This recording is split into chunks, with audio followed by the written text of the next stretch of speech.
So help me, Bob. My name is Sophia-Helene, Mees de Tricht.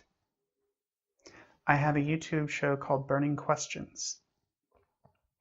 I have viewers in the US, Finland, Canada, Ireland, the Netherlands, Switzerland, Germany, Australia, Croatia, and the Czech Republic.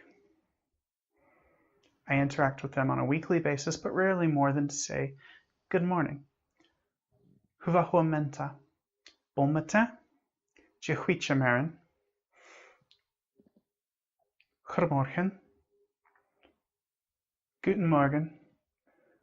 Dobro jutro and dobre rano. Yes, I was present at the incident.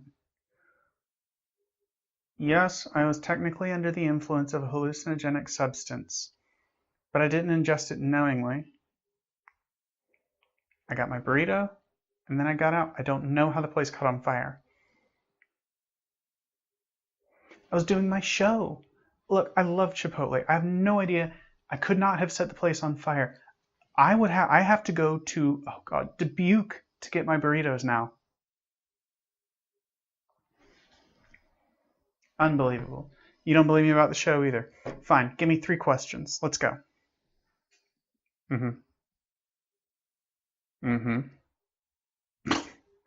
Okay, that one's weird. Let's do them in reverse order. First thing, we start with the title card, like this. I know, creepy how I can just do that, right? I've got good news for you, boys. It is possible, and there's a government agency set up specifically to help you. All you have to do is go to tips.fbi.gov, and they give out lots of really helpful tips and hints on how people like you can experiment with controlled information like this. You fill out the form in its entirety, including physical address, because they're going to mail you hard copies of the information, and then in the information block, say that you are trying to make mustard gas and phosgene, and it may take a couple of weeks, but they'll get back to you. See? Easy peasy. And having done that, we do another. Fun fact, the arms are just for show. That trick is all about the pelvic floor. So this is a tricky question because of the wording.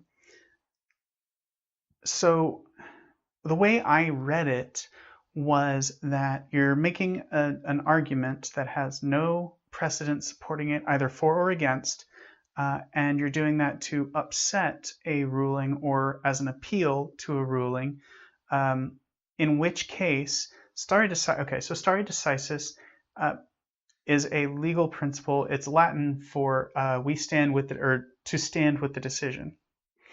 And so it's basically the principle by which the courts go with previous decisions regardless of rationality, unless the argument against them is very strong.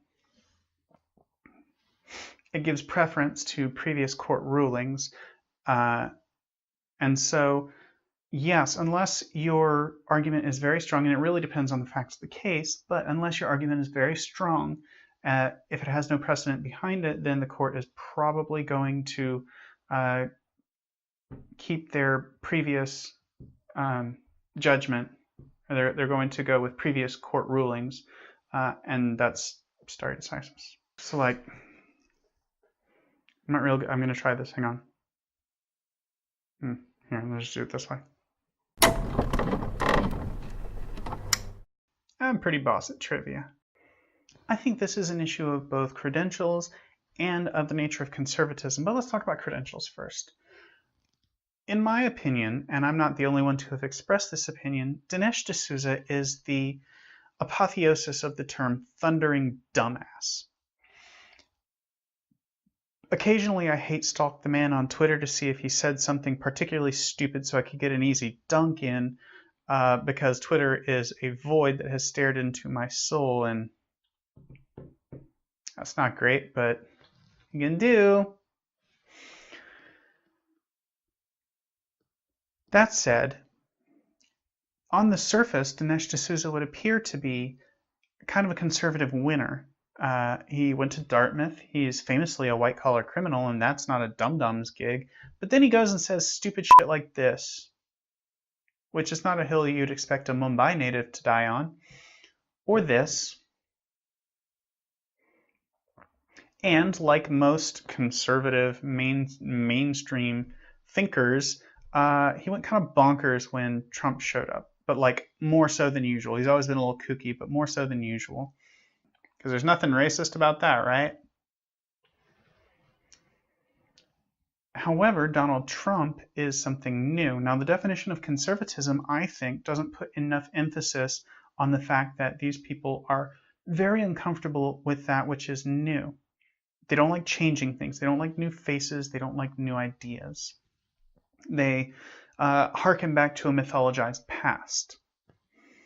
So Donald Trump is something new. He's the face of a long-term resentment, which actually is remarkably similar to that of the incel community, which is essentially a feedback loop of negativity with its vortex kind of converging on this idea of, why does nobody like me? But with conservatives, there is a group of people who, within that movement, who have never trusted Donald Trump, who are just as extreme as Donald Trump, but don't trust him because he's new. Dinesh has been around, best I can tell. I became aware of him at the turn of the century. So that's best I can tell with Dinesh. So basically, Donald Trump hasn't been around long enough to really make his bones with conservatives, and Dinesh has been a fixture for almost 2 decades now. See, and that's how it's done. And then we do a wrap-up.